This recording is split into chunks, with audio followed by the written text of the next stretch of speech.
ये एलिमेंट है, बार एलिमेंट लेता हूँ u1 u2 axial displacement, node 1 node 2। अभी इसके अंदर की कोई भी पॉइंट की अगर डिस्प्लेसमेंट निकालनी है ux, तो वो कैसे निकाल पाओगे u1 और u2 पर से? u2 माइनस u1 आया कैसा? डिस्प्लेस होगा ना, वो टोटल डिस्प्लेसमेंट इलॉन्गेशन निकल गया, हाँ। टोटल इलॉन्गेशन नहीं। अगर u1 समझ लो 5 mm है, u2 7 mm है, तो मिड पॉइंट पे कितनी डिस्प्लेसमेंट रहेगी? तो 5 माइनस, अच्छा वो पूरा पूरा डिस्प्लेस हो जाएगा। हाँ, ओके। तो बाउंड्री कंडीशन 1 और 2 की फील्ड वगैरह नहीं है ना, 1 और 2 भी है इंडिपेंडेंटली मूव हो सकते हैं एक्स डायरेक्शन के अंदर। पहला पॉइंट 5 mm से हुआ, दूसरा पॉइंट 7 mm से हुआ, तो टोटल यूएक्स समझ लो मिड में है, तो कितने mm से डिफ्लेक्ट होगा ऐसा लगता है? एक्चुअली अगर बॉडी डिस्प्लेस होगा तो वो 2 mm से हो जाएगा, पूरा पूरा होगा। एक हाँ। 5 और एक 7 है, हाँ। एक ही डायरेक्शन है, तो टोटल 12 mm। हाँ, बट डिफरेंशियल है ना, मतलब एक 5 और एक 7 हो रहा है, डिफरेंशियल है। हाँ डिफरेंशियल है। तो वरद तेरे को क्या लगता है? पीएल अपन ए से निकाल सका अपन मतलब? नहीं नहीं, सिंपल चीज़ पूछ रहा हूँ मैं। नोड 1 5 mm से डिफॉर्म हुआ, नोड 2 7 mm से डिफॉर्म हुआ, तो मिड नोड का डिफॉर्मेशन कितना रहेगा ऐसा लगता है ज्योमेट्री पर से? 5 mm से कम, 7 mm से ज़्यादा, या दोनों की इन बिटवीन? दोनों के इन बिटवीन। दोनों की इन बिटवीन भाई। पहला नोड 5 mm गया, दूसरा 7 गया, तो उसके इन बिटवीन सॉल्यूशन रहेगा। वहीं पर वो विषय आता है इंटरपोलेशन का। अभी अपने पास 2 पॉइंट है, तो लेट से मैं वाई एक्सिस के डायरेक्शन में डिस्प्लेसमेंट निकालता हूँ उसकी। ये u1 है एक्स एक्सिस की डायरेक्शन में, लेकिन फॉर कन्वीनियंस सेक मैं उसको वाई एक्सिस पे ड्रॉ करता हूँ। सो u1 और u2 एट u1 का कोऑर्डिनेट समझो x1 रहेगा, u2 का कोऑर्डिनेट, नोड 1 का कोऑर्डिनेट x1 और नोड 2 का कोऑर्डिनेट x2 है। तो ये 2 पॉइंट मेरे को मिले जिसका पहले का कोऑर्डिनेट है x1 y1 x1 u1 और दूसरे का है x2 u2। 2 पॉइंट में से कौन सी ज्योमेट्री में पास कर सकता हूँ?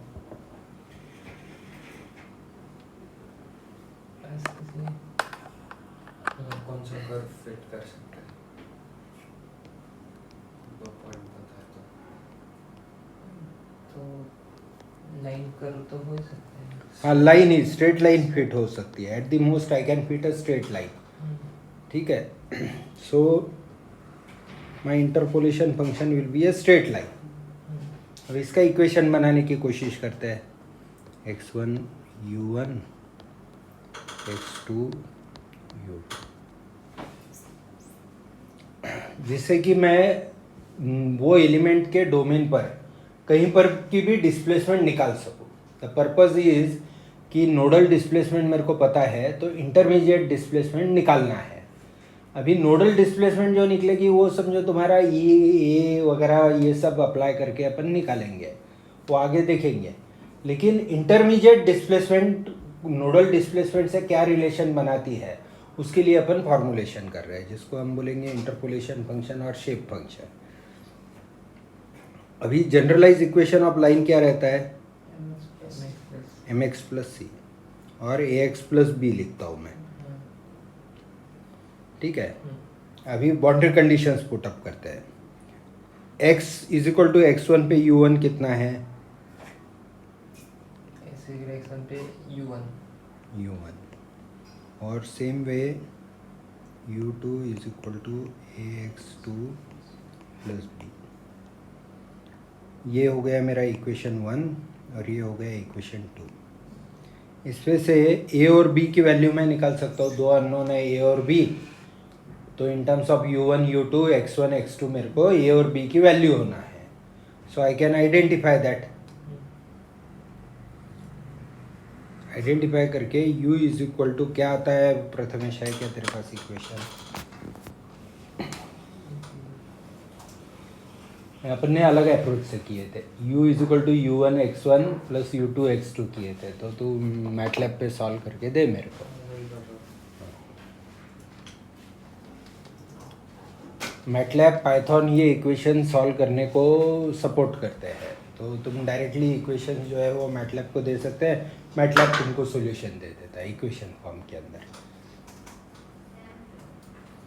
यानी इक्वेशन 1 - 2 अगर मैं करूँ यहाँ पे तो b एलिमिनेट हो जाएगा, a रह जाएगा और a की वैल्यू जो है वो u1 - u2 divided by x1 - x2 ऐसा कुछ तो भी आएगी. तो उसको मैट्रिक्स फॉर्म में लिख के दे सकते हो क्या?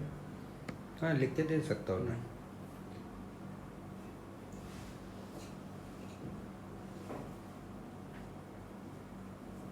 सॉरी, x1 1 x2 1 2/2 का ब्रैकेट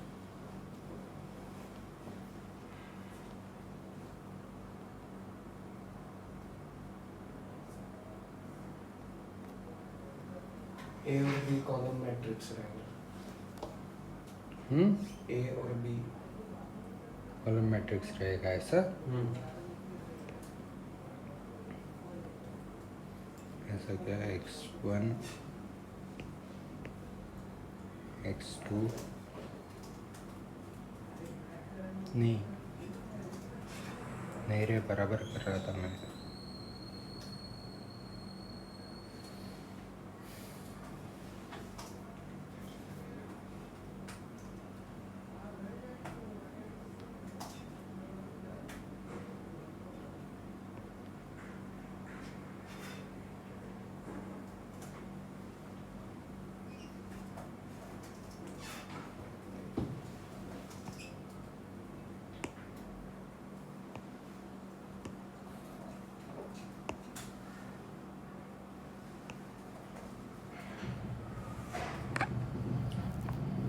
मेरे को नहीं आया मैट्रिक्स फॉर्म में पुटअप करना.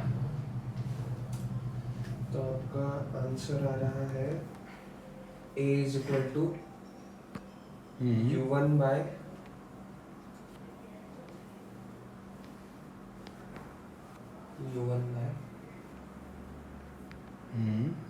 x1 minus x2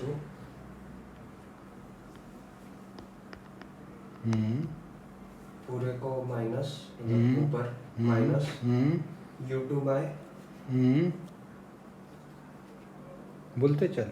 minus u2 by x1 minus x2. यानी ये हाँ, b का वैल्यू बोल. u2 x1 bye x1 minus x2 मतलब u2 x1 minus u1 x2 u2 x1 हाँ minus u1 x2 divided by x1 minus x2. सो मैं reverse करता हूँ. x2 - x1 is equal to l बोलता हूँ. सो 1/l कॉमन निकला मेरा. x2 - x1 is element length into u2 - u1 into x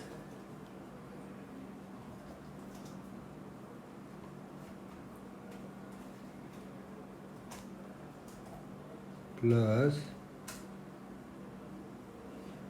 u1 into x2 minus u2 into x1. ये 1/l common है.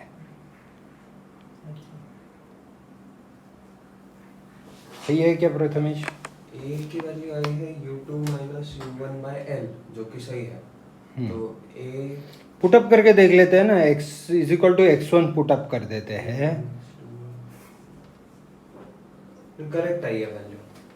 Equation बराबर है फाइनल. हाँ. हाँ. So this is my equation interpolation function. इसके अंदर अब x को प्लग करूंगा मैं. u2 और u1 तो मेरे को पता रहेगी डिस्प्लेसमेंट. x2 और x1 पता रहेगी, ऐसा मैं मान के चल रहा हूँ. x को प्लग करूंगा u मिलेगा. x की वैल्यू डालूंगा और u की वैल्यू मिल जाएगी इंटरपोलेशन से। अभी जैसा x समझ लो अपन घड़ी भर के लिए ले लेते हैं, अभी जो एग्जांपल लिए है वैसा ही u1 is equal to 5, u2 is equal to 7 and let say x1 is equal to 0, x2 is equal to 2 और x इज इक्वल टू 2 की जगह 1 लिख दिया 1। अभी इसको प्लग इन करके देखो 6 आता है क्या। u2 minus u1 is 2, 2 into 1 is 2,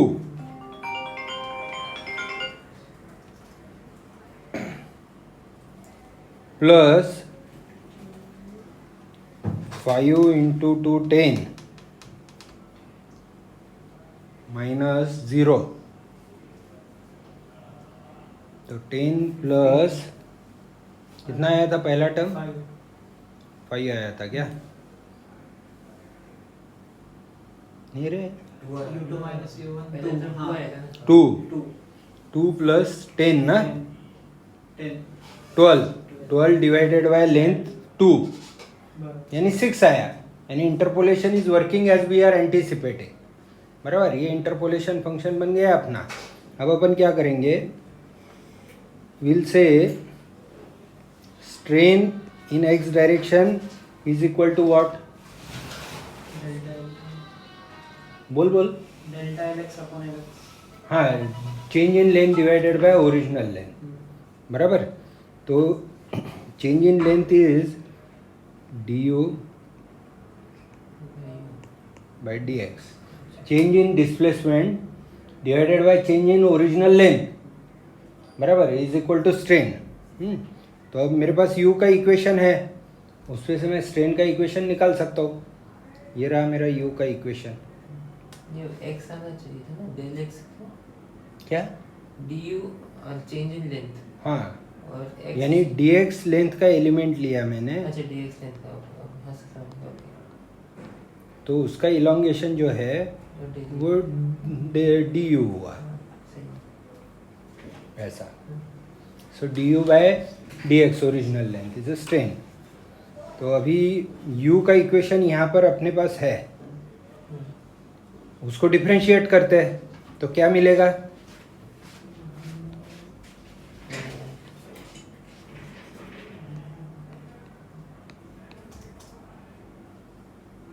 हाँ बाकी तो 0 ही है। बाकी सब 0 है। स्ट्रेस निकाल लेते हैं, stress x is equal to E into epsilon X, यानी E by L divided by u2 minus u1। Clear है। बराबर अभी स्ट्रेन एनर्जी जो है, जिसको मैं कैपिटल U यूज़ कर लेता हूँ, इज इक्वल टू हाँ सही क्या रहता है strain energy, into stress into strain into volume हाँ, half into stress into strain into volume is a strain energy. ये क्लियर है ना कि ये बताना है, नहीं, ठीक है। तो स्ट्रेन एनर्जी ये हो गया। अब अपने को क्या करना है, let's say this is strain energy. Pen क्यों नहीं चल रहा भाई, half into integration over volume stress x into strain x into dv। dv I can write as a area into dx, area अगर कांस्टेंट है तो I will write half integral over 0 to rather x1 to x2 sigma x epsilon x into area into dx, right, replace कर देते हैं, is equal to half x1 x2 stress आ गया E by L into u2 minus u1 into 1 by L into u2 minus u1 into dx.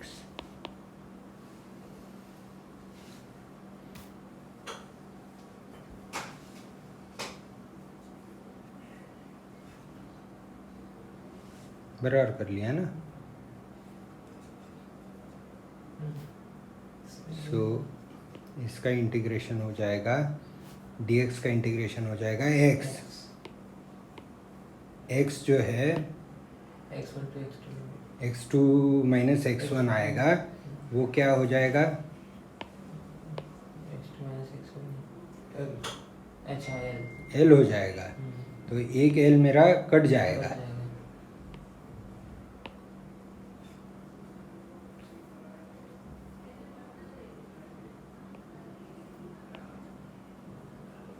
बराबर. बराबर. तो ये रह गया मेरे हाथ से लिखने का, a इंटू डी एक्स है ना वो. सो हाफ ये by L into u2 minus u1 whole square. Right. अब टोटल वर्क पोटेंशियल पे आते हैं. अभी समझ लो यहाँ पे फोर्स लगा हुआ है F1 और यहाँ पे फोर्स लगा हुआ है F2. तो work done by this forces कितना रहेगा? Force into displacement. इस बार हाफ नहीं आएगा. क्यों नहीं आएगा? क्योंकि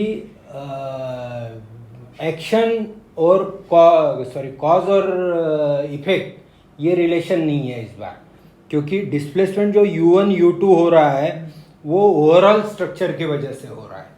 हो सकता है ये एलिमेंट पे लोड ही नहीं लगा हुआ हो, है ना, F1 F2 0 हो, फिर भी u1 u2 आएगा. सो एक्शन और इफेक्ट के टर्म्स में उसको नहीं देखा जा सकता है.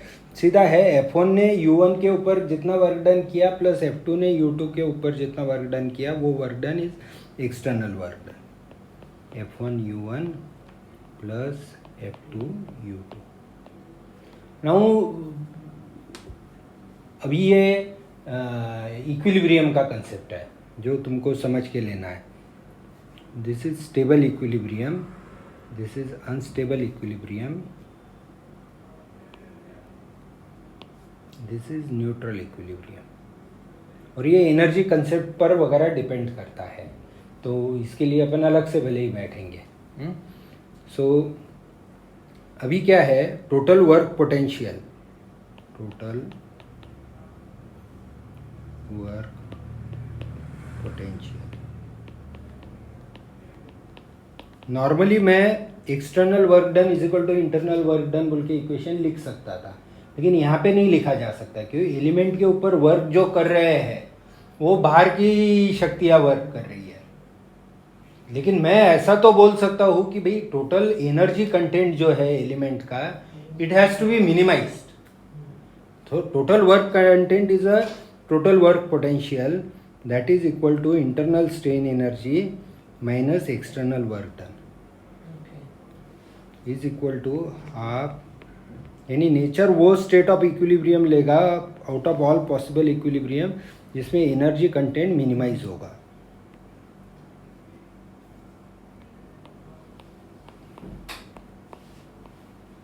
Minus F1 u1 minus F2 u2. अच्छा, अब ये मिनिमाइज होगा यानी किसके रेफरेंस से मिनिमाइज होगा? तो मेरे को वैरी क्या करना पॉसिबल है ये इक्वेशन के अंदर? ये इक्वेशन के अंदर E वैरी नहीं होता, A वैरी नहीं होता, L वैरी नहीं होता.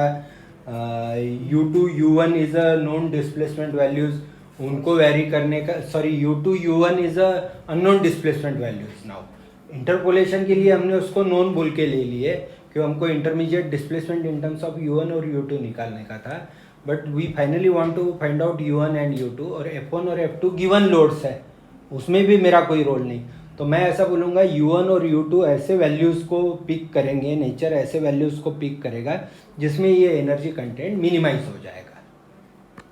ठीक है, तो इसको मैं फाई बोल देता हूँ. So I can say d phi by d u1 is equal to 0 and d phi by d u2 is equal to 0. Right? तो जो d pi by d u1 करते हैं, हाँ इक्वेशन बताओ। हाँ बता दे। तो वो आता है ae by 2 ae by 2 और 2 के सामने in bracket u1 minus u2 मेरा u2 minus ae u1 by था। 2 नहीं sorry ae into a multiplied by 2 u1 minus u2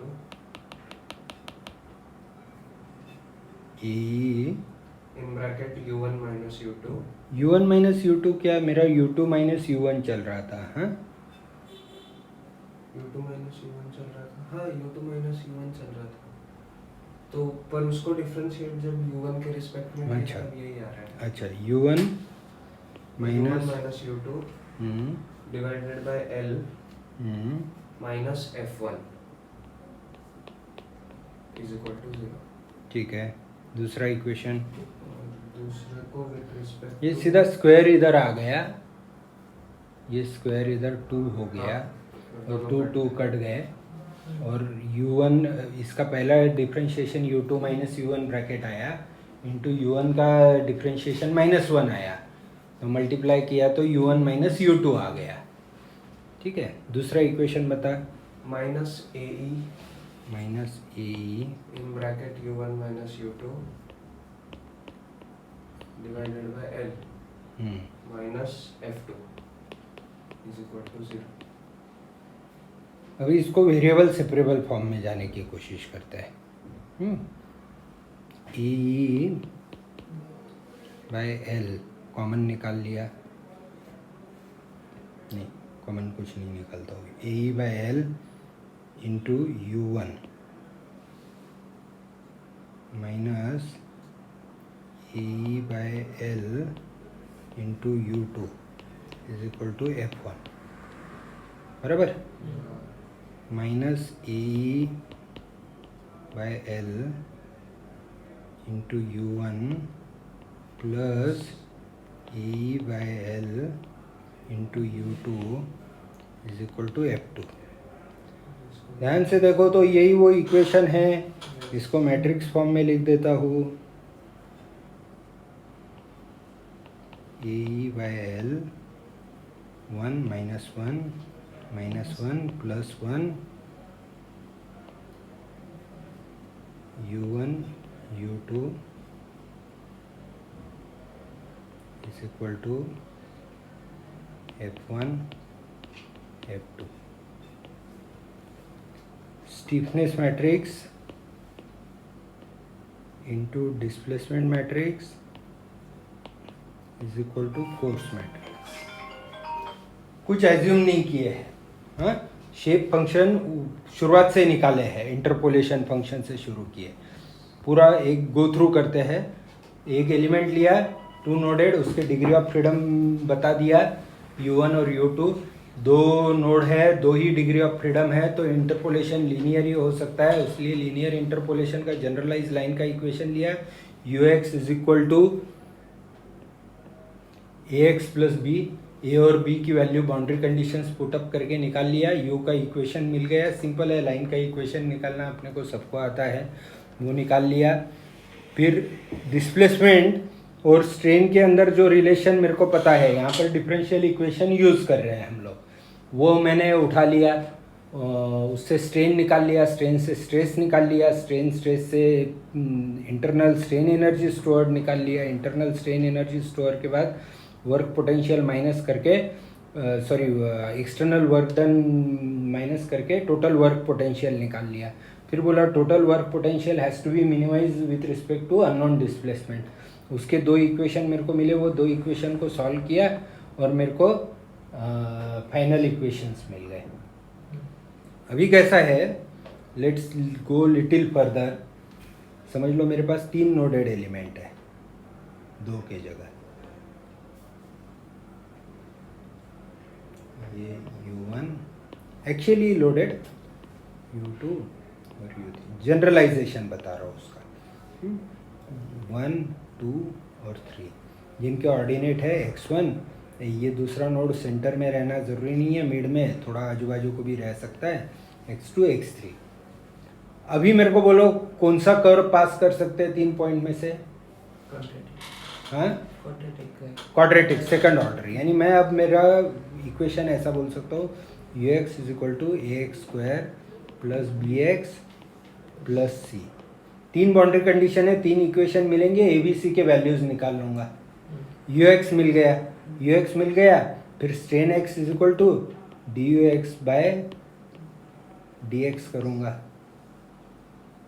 strain मिल गया, स्ट्रेन पर से स्ट्रेस मिल गया, स्ट्रेस पर से स्ट्रेन एनर्जी मिल गई। वर्क डन जो है मेरा एक्सटर्नल वर्क डन, वो F1U1 + F2U2 + F3U3 हो जाएगा। हो गया। फिर उससे टोटल वर्क पोटेंशियल निकाल लूँगा, उसको मिनिमाइज करूँगा। d∅/du1 = 0, d∅/du2 = 0, d∅/du3 = 0। 3 इक्वेशन है, 3 इक्वेशन पर से मेरा matrix stiffness matrix into 3 displacement = 3 force, ऐसा इक्वेशन आ गया। बराबर है। तो 2 नोडेड आ गए, तो 3 नोडेड, 4 नोडेड आ गया तुमको। अभी आते हैं 2 डायमेंशनल के अंदर, CST element U1 V1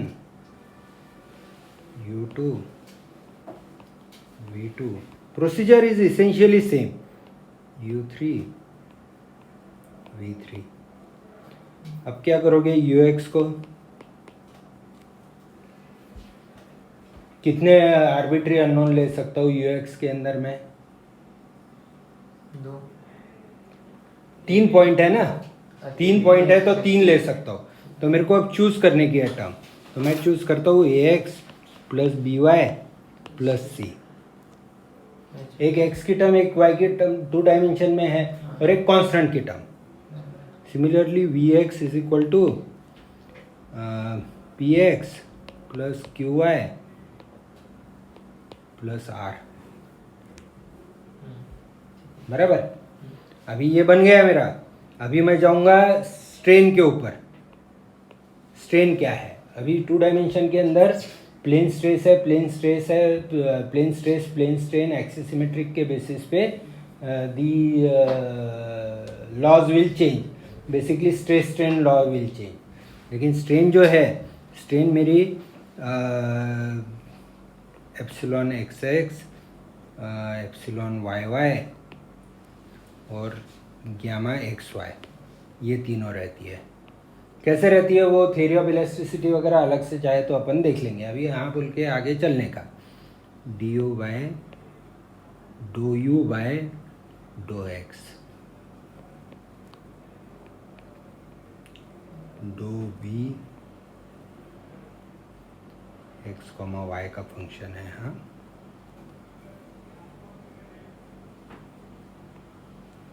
x और y दोनों का फंक्शन है वो, इंटू डो वाई, और ये है dou(xy) डिवाइडेड बाय डो y plus dou(v(xy) divided by डो एक्स। तो अब ये जो डिस्प्लेसमेंट के इक्वेशन है उनको डिफरेंशिएट करूंगा तो मेरे को ये स्ट्रेन मिल जाएगा। So I will get strain is equal to B matrix into displacement matrix U1 U2 U3 के टर्म में, V1 V2 V3 के टर्म में। हाँ, तो ऐसा मैट्रिक्स मिलेगा। फिर स्ट्रेस स्ट्रेन रिलेशन जो है वो मैं यूज़ करूँगा, C matrix into strain transpose. ये भी शायद ट्रांसपोज आता है। इक्वेशन बेसिकली मैट्रिक्स फॉर्म में लाएंगे। इक्वेशन अपने पास पड़े हुए हैं, उनको मैट्रिक्स फॉर्म में लाएंगे, ज़्यादा टाइम नहीं लेंगे। स्ट्रेन स्ट्रेस मिल गया, फिर strain energy is equal to, इस बार मैट्रिक्स फॉर्म में खेलना पड़ेगा, over the area stress into strain into d a, जो भी है, या सिंपली वॉल्यूम डीवी ऐसा कर देता हूँ, यूनिट थिकनेस वगैरह जो भी लेना है वो ले लेंगे उसके अंदर। फिर वर्क डन जो है मेरा, एक्सटर्नल वर्क डन, वो U1 F1 Fx1 V1 Fx Fy1 ऐसा आएगा कोई फोर्स के टर्म। फिर उस पे से मैं टोटल वर्क पोटेंशियल निकालूंगा U माइनस डब्ल्यू, और 6 अननोन डिस्प्लेसमेंट्स है तो 6 बार डिफरेंशिएट करूंगा, 6 इक्वेशंस मिलेंगे, वो 6 इक्वेशंस को साइमल्टेनियसली सॉल्व करूंगा तो जो इक्वेशन बनेगा वो मैट्रिक्स फॉर्म के अंदर मेरे को एलिमेंट स्टिफनेस मैट्रिक्स दे देगा, 6 बाई 6 का मैट्रिक्स बनेगा। So same procedure, essentially you are following same procedure, सिर्फ उसमें वेरिएशन कैसे है, जब आप बुक को रेफर करोगे, मैंने क्या किया, डायरेक्टली इंटरपोलेशन दे दिया, उसके बजाय कई बार क्या करते हैं बुक्स, वो बोलते हैं ux is equal to n1 u1 plus n2 u2। So n1 और n2 को शेप फंक्शन के फॉर्म में लेते हैं। वो कैसे लेते हैं, तो ये n1 है, n1 का डायग्राम, जिसको ये 1 यूनिट है, ये नोड 1 और ये नोड 2, यानी जो नंबर का शेप फंक्शन है वहाँ पर वो 1 का वैल्यू अचीव करेगा, बचे हुए जगह पर 0 का वैल्यू अचीव करेगा। n2 के लिए यहाँ पर ये n2 का डायग्राम अभी कैसा है, द आइडिया इज, इसको स्केल करो, n2 को स्केल करो u2 से और n1 को स्केल करो u1 से, तो वो जो ट्रायंगल बनेंगे ना, वो ट्रायंगल के कोई भी x के ऊपर कोऑर्डिनेट ऐड कर दो, ये वैल्यू प्लस ये वैल्यू, तो वो x पर की फाइनल इंटरपोलेटेड डिस्प्लेसमेंट वैल्यू निकल जाती है। It's a little bit gimmicks. तो instead of saying u is equal to ax plus b, they say u is equal to n1 u1 plus n2 u2। लेकिन n1 n2 का फिर straight line के हिसाब से तुमको इक्वेशन निकालना पड़ेगा। हो सकता है 3 नोडेड हो तो n1 का शेप यहाँ पर 1, यहाँ पे 0 और यहाँ पे 0 ऐसा आएगा, यानी वहाँ पर 1 वैल्यू रिमेनिंग जो भी 0, और बाउंड्री कंडीशन पुटअप करके n1 n2 की वैल्यू हम निकालेंगे। या कोई बुक क्या करेगी, वो बोलेगी ये x1 है, ये x2 है, तो ये x1 x2 में नहीं खेलते हैं, नेचुरल कोऑर्डिनेट सिस्टम में जाते बोलेगी। साय बोलकर एखादा, साय वैसा नहीं लिखते वो, साय बोल के एक नया वेरिएबल इंट्रोड्यूस करवा देंगे, जिसको बोलेंगे यहाँ पर 0 और यहाँ पर 1 वैल्यू है। सो x1 पर 0, x2 पर 1, तो x पर कितना, ऐसा करके नया एक वेरिएबल इंट्रोड्यूस करेंगे और डिफरेंशिएट वगैरह सब इक्वेशंस जो है वो नेचुरल कोऑर्डिनेट सिस्टम के फॉर्म में निकालेंगे और चेन रूल के हिसाब से वापस कन्वर्ट करके लेंगे। So that's little mathematical game, but basic finite element अगर हम बात करें तो ये इतना ही है। यानी ये बारी को मैंने शेप फंक्शन हाथ में लेके सिखाया है, डायरेक्ट अप्रोच वगैरह कुछ भी नहीं लिया है, एजम्पशंस कुछ भी नहीं लिए हैं, जो इक्वेशन डिफरेंशियल इक्वेशन वो प्रॉब्लम के पता है उनको यूज़ किया है। वो जो डायरेक्ट अप्रोच है उस, वो भी सही है ना, मतलब उससे? हाँ सही है, लेकिन वो क्या है लिमिटेशन, जैसे बार प्रॉब्लम में it is very easy to implement, 2 dimension में जाओगे तो it's difficult to implement, 3 dimension में it is impossible to implement.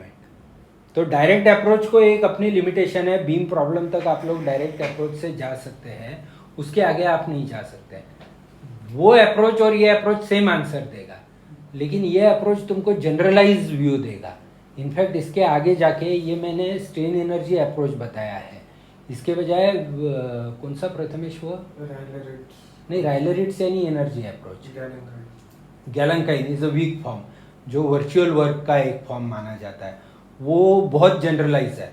यानी basically finite element method is not for structural engineering, not just for structural engineering. It's a method to solve differential equation in piecewise manner, टुकड़े टुकड़े में, यानी पूरा solution one go में नहीं लेते हुए. So it is basically a method to solve differential equation. So any problem which you can state in differential equation can be solved using finite element method. वो फ्लक्स का रह सकता है, heat का रह सकता है, CFD का रह सकता है, सभी प्रॉब्लम को ये हैंडल करता है. और जैसा ये यूनिफाइड वे एनर्जी का मैंने बताया, वो मोर जनरलाइज यूनिफाइड वे है जो हर जगह काम करेगा, वीक फॉर्म, जो मेरे को कभी समझ में नहीं आया. तुमको समझ में आया तो समझ के ले लेना. ठीक है, करे क्लोज. थैंक वो यू. शेयर कर देंगे.